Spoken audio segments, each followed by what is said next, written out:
Yeah, hi everybody. Welcome to this session recording in WizIQ. I've got some slides. I'll talk a little bit about iPad and iOS, and I hope it will be interesting for you. Okay, I switch to the PowerPoint presentation, which I've prepared, and talk about who can attend. The first thing is, how do you get your participants in the system? One option is they are already on WizIQ, then it's no problem, they just click on the URL. The other thing is you want to invite someone outside the system, which I did with my two persons called iPad and Harry here on the right side in the attendee list. For them, I had to click on Invite Attendees, get the URL for the meeting room, send the URL to them via email, and afterwards they were able to participate. I tried to use a normal computer and, on the other hand, an iPad, because WizIQ uses Flash, and therefore you can't just click on Safari and the URL on an iPad. You have to use the special iOS app, which I did. And in the participant list, you see it because the icon besides the name iPad looks a little bit different, just like a smartphone. And this is the way you see when someone doesn't use a computer but a mobile device. That may be important because the apps normally can't do everything which can be done on computers. When you're using a web conference system, you're limited in the use of file types. I've listed what you can use in WizIQ. You can use PowerPoint, you can use PDF or SVF or FLV files. If you've got a JPEG, for instance, you can just upload it and it will open on the whiteboard. You've also got the media player option in WizIQ, so you can show YouTube videos. You don't have to upload them, but you just give in the URL and use the media player option. Yeah, some highlights in the WizIQ systems which are relevant in my opinion, I've listed on this slide.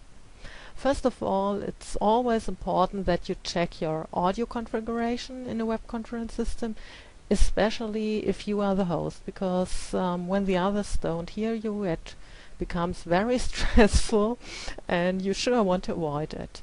And WizIQ reminds you of the audio check in the moment you get into the system. That's a good thing. Other systems don't do that. And so far that's a highlight I've mentioned in this list. Another one is that you can prepare the meeting room with different tabs for different whiteboards with predefined content or presentations, and it's very easy to prepare your room, and in the live meeting you just switch between the tabs. Yeah, I've already mentioned the media player option. I like that one. I don't know, it's always a good thing to use YouTube because of the limited bandwidth of the participants, but sometimes it may be interesting, and in so far it's very easy to use via the media player options. Another thing which I liked was that participants can choose where to put the participant, that means the attendee list, and the text chat. They can enlarge it or minimize it in order to read better what's going on in the chat, or when they just want to follow the presentation and are irritated by the text chat, they can minimize it and then it's gone for them. Another thing which I liked was the whiteboard privilege button for the host, which is very prominent and easy to use. You don't have to give the participants full rights on everything so that they can use the whiteboard. It's extra and it might be a good thing. Okay, on this slide I've written what at first impression, what I didn't like so much. I had the impression that there's only a combination of audio and webcam rights and no role system.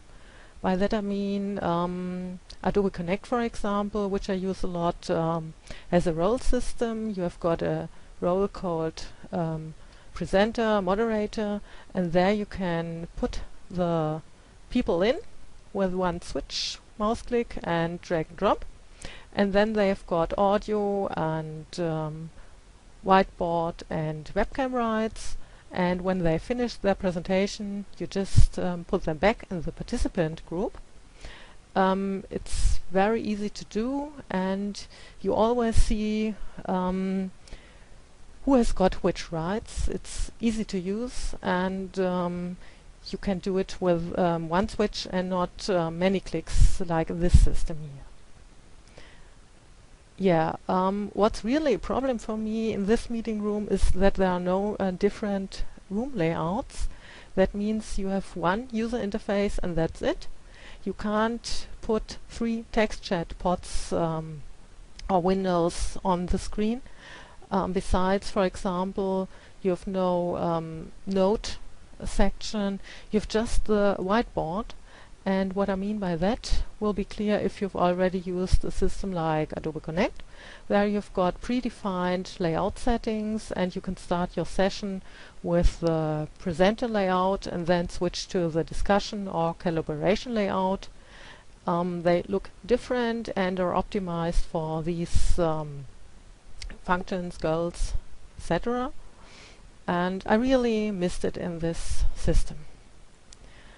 Yeah, one thing I remarked, because I would have liked to reuse a meeting room. That doesn't seem to be possible. That's a pity, because if you want to do regular sessions every week with the same participants, maybe you would like to go on where you've ended your session, continue on the whiteboard, continue text chat and so on. Use the same URL each week. Maybe there is a possibility, but I didn't see one. Yeah, another thing, you seem to have only camera on or off and not the possibility to freeze frame it. Okay, maybe it would irritate the participants and they would think that there's a problem, but in my experience it's good for the bandwidth, and it's better than no person at all. And insofar I'm quite used to using it. Yeah, I didn't look at the breakout rooms. Breakout rooms are interesting, but sometimes difficult to use. In Adobe Connect they are so difficult to use that you can't do it if the participants don't have experience and use the system a few times. Otherwise it becomes too stressful and there are no results from the different groups, and it's not a good idea to do it. I don't know how it's in this system. Because of time issues I had, I didn't test it. The screen sharing option seemed to be a little bit intimidating because of the many warnings of Java and my computer, and I decided to stop it and don't test further. The recording options I didn't test. I'm doing this recording via Camtasia. It was a little bit complicated to think about which settings to use, where to get the audio, how big the screen size should be, but I hope the result is something you can use. And now to the app of WizIQ on iOS. I installed it on my iPad, joined the session as a participant. You see the name iPad on the right side. That means my iPad is also logged into the system, and I can do a screenshot which I will put in the recording afterwards, so you can see how it looks like. So the screenshot is done on my iPad, and I will integrate it in this recording later on. Yeah, on the iPad you can do many things. That's quite good. You see the webcam, you see the entity list. If you click on the symbol, which is thought for that, that means you don't see the participant list at the start, but you can click on a symbol and then you get it. You see the text chat. You can follow presentations. You see the whiteboard. Polls worked. I've tried it. One thing which got my attention was that there are reduced whiteboard options. That seems to be the same in every web conference system and apps. You've only got the freehand option. That means you don't have text or drawing or something like that, graphic and so on. And that could be relevant if you're doing work with your participants via the iPad. And I had some problems with YouTube. The YouTube video didn't show on my iPad. And the MP3 I tried also didn't show. I can't say. I didn't heard anything, and it looked like a flash symbol, and maybe it shouldn't work at all on the iPad. I don't know. Okay, next slide. There you see a screenshot of the iPad app. On the left hand you see the symbols I talked about. These are few, and that means, which I already said, not all options which participants on a PC have.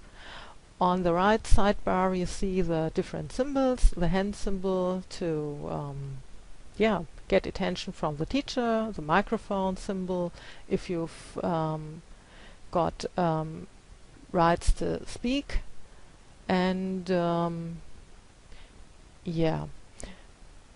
that's about it what I wanted to say. I would like to show you one thing I've prepared before.